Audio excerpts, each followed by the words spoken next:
Welcome. This is Raina Nices, your host of a Season of Caring podcast, where we share stories of hope for family caregivers, breaking through the loneliness and busyness of life to see God even in this season. Today, I'm excited to introduce you to our guest, CherylAnn Haley.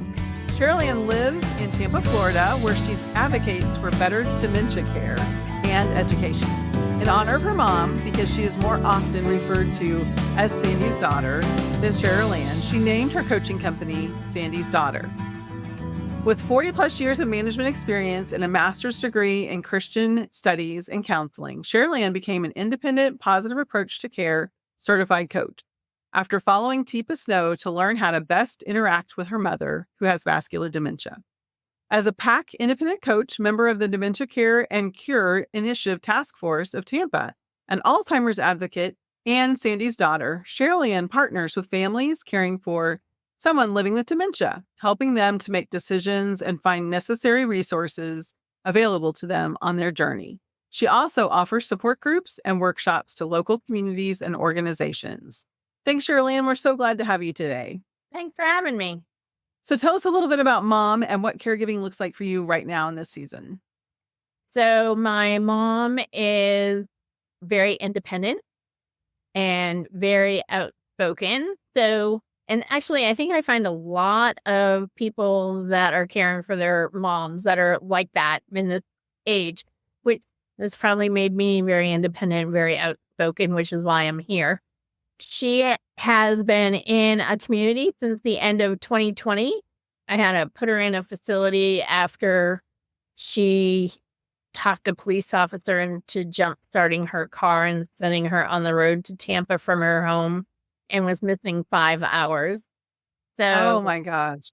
At that point in time, I was like, I am the one with the working brain and I can't live like this anymore. And I knew ultimately that would be my mom's decision, because my mom certainly would not want to hurt herself, but she definitely would not want to hurt somebody else driving when she shouldn't be. So for the best of everything, I knew it was time to place her in a place where she was safe, even though I certainly did not want to do that during COVID. Yeah, that's a tough time to make that decision. Yeah, it was hard. I put it off as long as I could, but finally it just had to be made.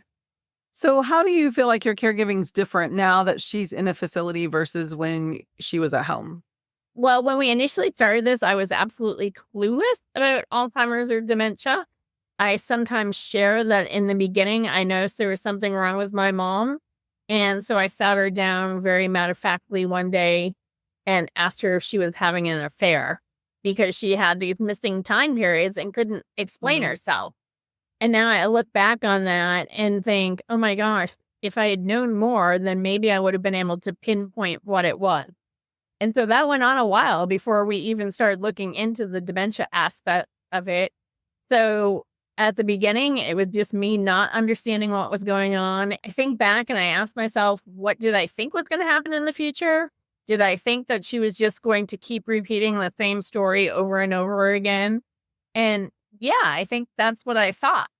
But then as the dementia progressed, I was like, oh my gosh, there's so much more into this. So she is in a community where she is well taken care of, where she may have some behaviors that come along with vascular dementia in her personality.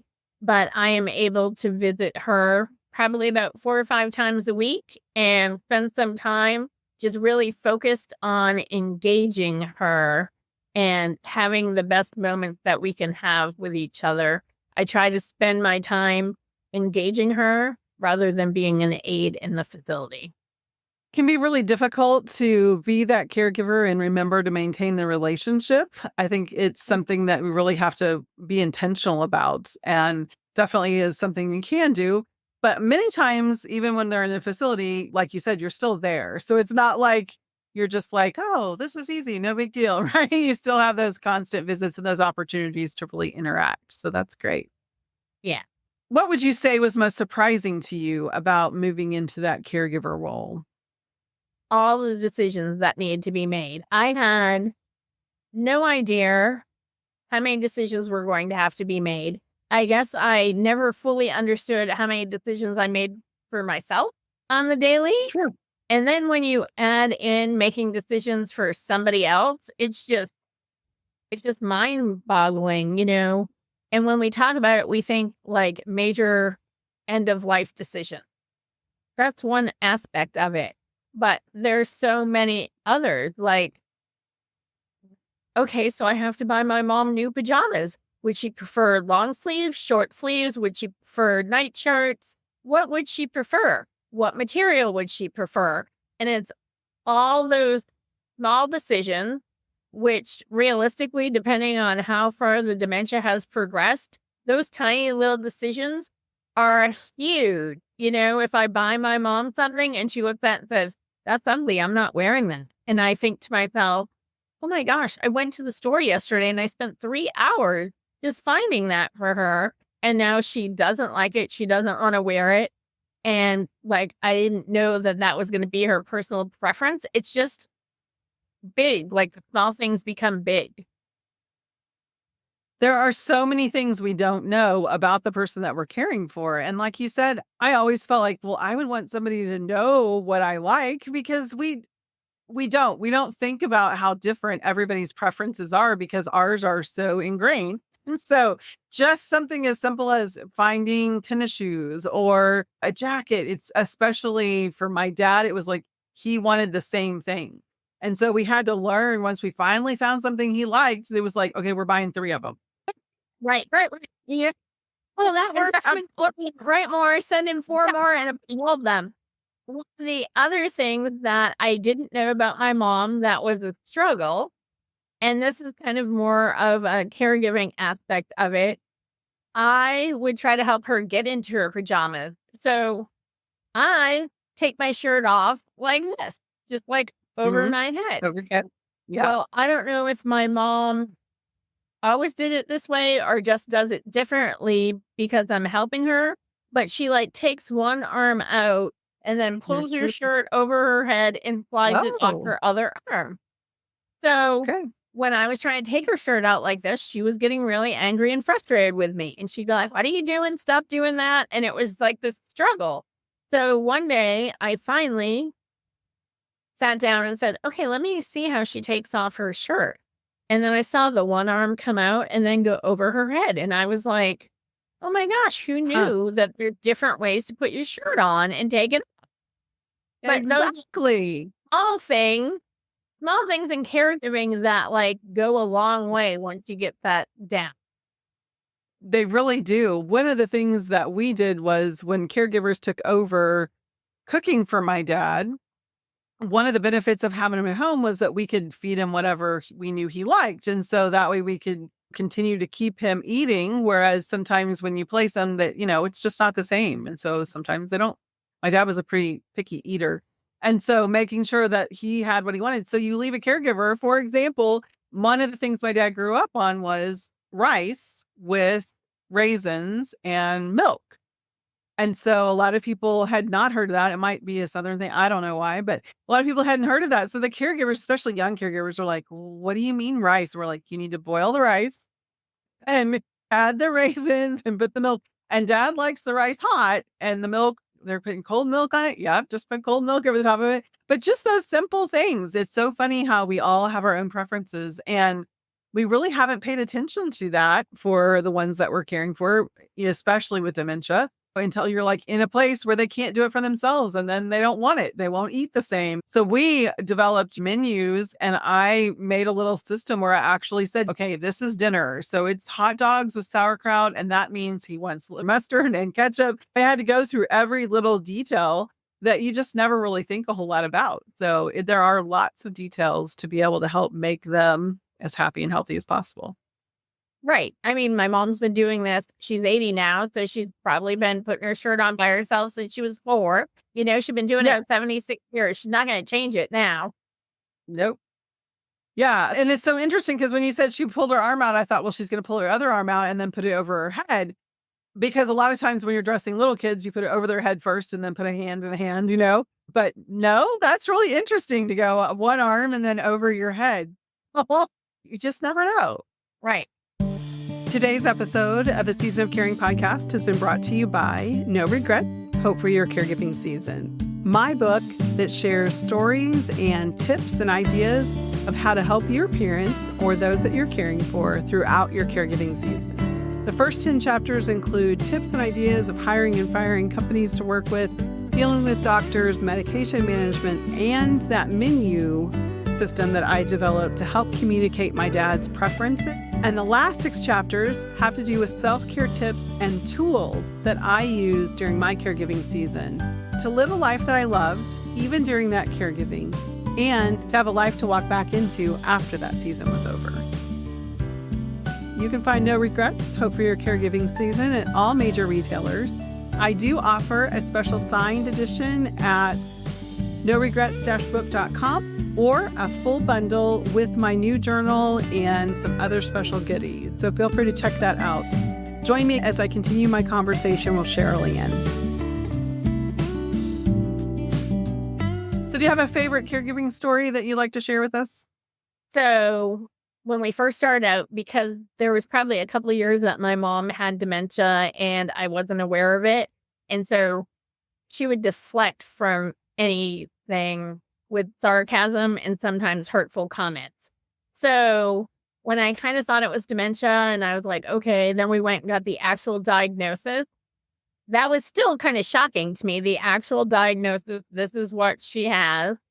I made the decision that I couldn't change how anything happened in the past, but I could change how our future went. So my mom is an avid Disney fan and we're very close to Disney.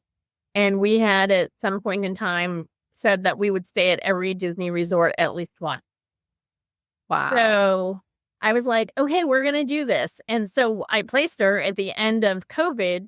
So Disney still was slow going there for a long time and resort rates were inexpensive. Kind of. So I made that decision that we were going to do that. And we were going to do that. And we brought like fake champagne and we brought cups and stuff. And we would do this. And so there was one day we did like 2 nights and we came home and I put her in her room and I went to go to the bathroom and I came out and she said, "Oh, there you are. I haven't seen you in so long. What are we doing today?" And I was like, "What are we doing? We just got back from Disney. Like, aren't you exhausted?" And so, but she had no memory of it. So one of the things I started doing for her, and I still do occasionally because we're not traveling so much anymore, after we did something exciting, I would order those booklets from CVS Photo. And I would order them when we left Disney. And when we got back, they would be ready and I would pick them up and I would give it to her so she could show other people. We even took her horseback riding one day at Disney. And so we figured this 1-hour trail ride, which my mom did so much better than me. Wow. And so we come back to the resort because I guess horseback riding is muscle memory. Like the girl got her on the horse, said to her, "Well, I guess you used to ride before." And my mom was like, "I sure did when I was a teenager." And there's me trying to get on the horse, and my mom's just kind of trotting away. And I'm like, what the heck? And so we come back from that experience and I'm ready to sleep 2 more days. And she's in the bedroom and comes out like 10 minutes later before I could even like wind down to take a nap. And she said, "Good morning. What are we going to do today?" And I'm like, "Are you kidding me?" Like the Energizer Bunny. That is so great. I love that because I think pictures can make such a big difference. Even if they don't remember being a part of that picture, it still just brings up a different kind of feeling of them being able to enjoy it. So that's such a great idea. To do it that quickly is really impressive. So you're doing great. But I love that all of that time at Disney, I'm sure, is filled with great memories for you guys. And a lot of travel tips. Sure, you have a lot of travel tips to share. I mean, there was one day because I bought like a little alarm thing that goes in the door, which even if you have your loved one at home, I would suggest some kind of alarms on the door in case they travel. And so I'd put the alarm in the door and then the luggage and the wheelchair in front of the door. So in case she tried to go anywhere, I would know. And I'd wake up in the morning and be like, oh, yeah, she didn't do anything. Well, one morning I woke up and she had all her clothes from her suitcase on top of me, laid out on my legs. And I thought, oh, my words, she got up and unpacked her suitcase on me. And I didn't even wake up. Like, you got to be careful because you're not as sensitive to sleeping as I think sometimes. I agree. And I think sometimes it's because we're just purely exhausted.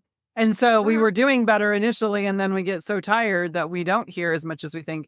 And I know I slept 100% better with a bed alarm. Just knowing that as soon as he got out of bed, I would hear that. That just gave me peace, a good night's sleep. Maybe not as good on the nights that he got up 2 or 3 times, but at least I knew when I was asleep, I had a good sleep because I wasn't worried about it as much. So yeah, those tricks are really important, and you have to learn because you never know. Behaviors change. So just because they've never done it before doesn't mean they won't do it this time, right? That was the first time. There is. So one of the things that I love to hear the answers to, because I often think people will have the same answer, and we actually don't hear the same answer very often at all. But how did God show up for you in your caregiving? So personally, I think God has used this to really change me.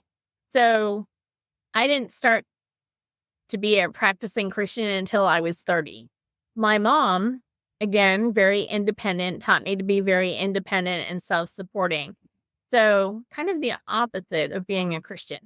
So when I started following Jesus, other people had talked about having their life verse. So I chose 1 Thessalonians 4:11. Make it your ambition to lead a quiet life. You should mind your own business and work with your hands just as you were told to, so that your daily life may win the respect of outsiders. And here's the key, so that you will not be dependent on anybody. And that pretty much summarizes how I lived my life. I was dependent on nobody but me. And so through the years, I've seen God kind of work that out of me, and then it got to the dementia point where I was making all these decisions and caring for my mom and running around to Disney. And I know that I'm a blessed caregiver because a lot of people don't have the opportunity to do that. But I will suggest that maybe sometime we do have the opportunity to do more. Because there are many days where I was like, okay, that's it. We're not doing this again. And then I was like, okay, I can do one more,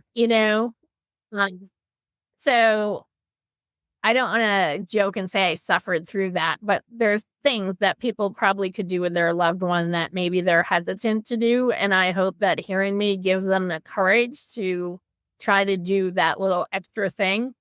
But as we went through this, I was working, and all those decisions and the decisions at work were just overwhelming to me. Like, I couldn't do it. And then when you hear that, or stop to think that because your mom has vascular dementia and also has Alzheimer's, I run the risk. And so when you start reading about what could have gotten my mom here and what stress does to you and stuff, I was like, something has to give.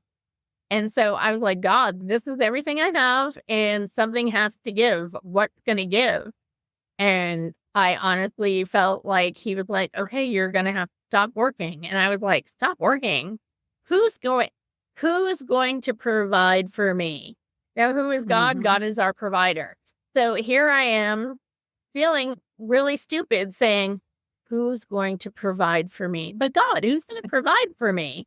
And then him being like, I am, And so, I mean, I would like to say that I've learned that lesson, because I think when I learn that lesson, perhaps life will be a little bit easier for me. But I can 100% look back and say God has provided my need. And in God providing my need through other people and just through some things that I'm like, wow, how did that happen?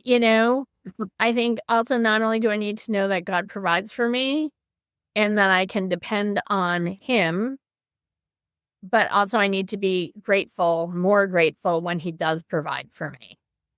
Mhm. And I just feel embarrassed, actually kind of ashamed to say that that's a lesson that I have to learn, but that's a lesson I have to learn.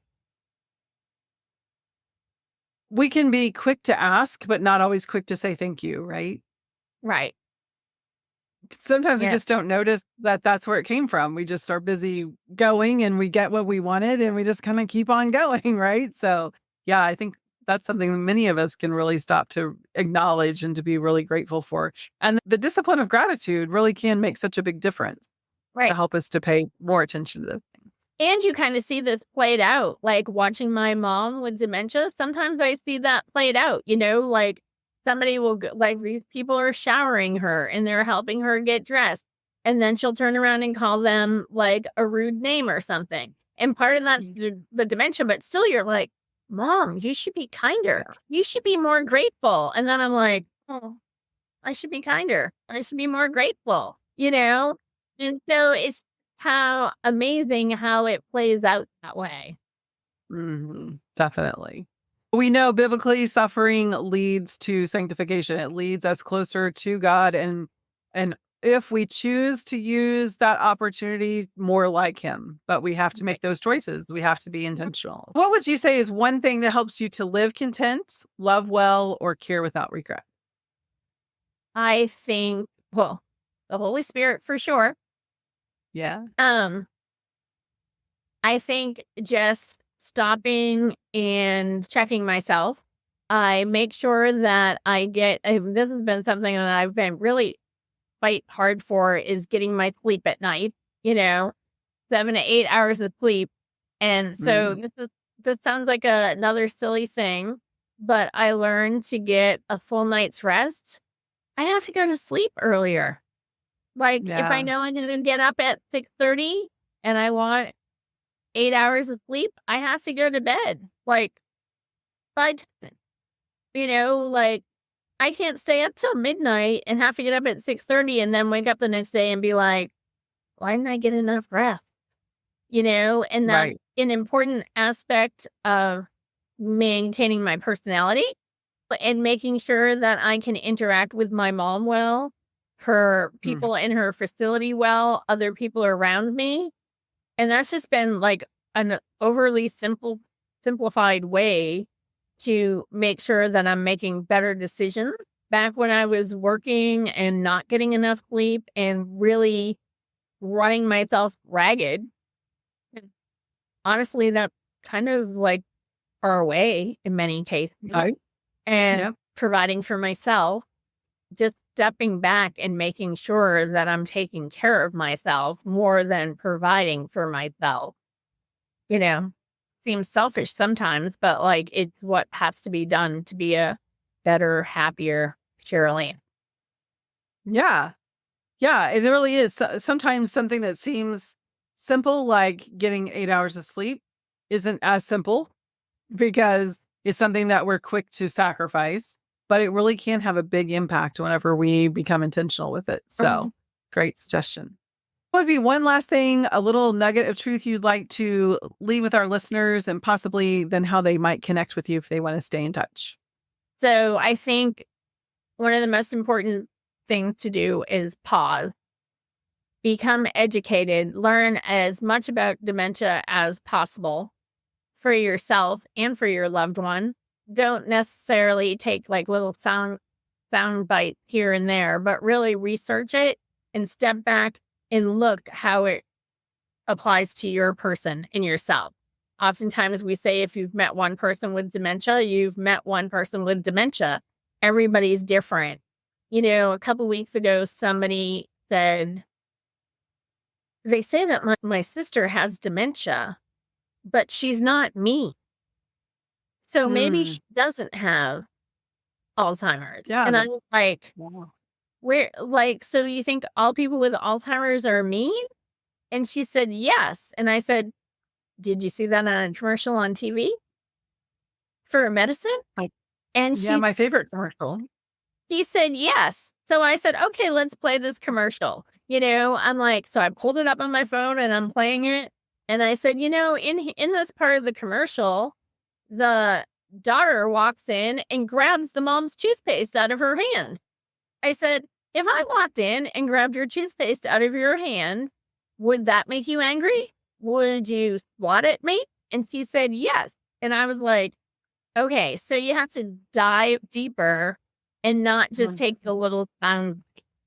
And that's really important to me that's why I spend a lot of time like sharing information, like how it applies to my mom and how it applies to me, but also challenging people to say, okay, so this scenario might not be your scenario, but how can you see that play out in your life? And what do you need to learn more about to get a handle on?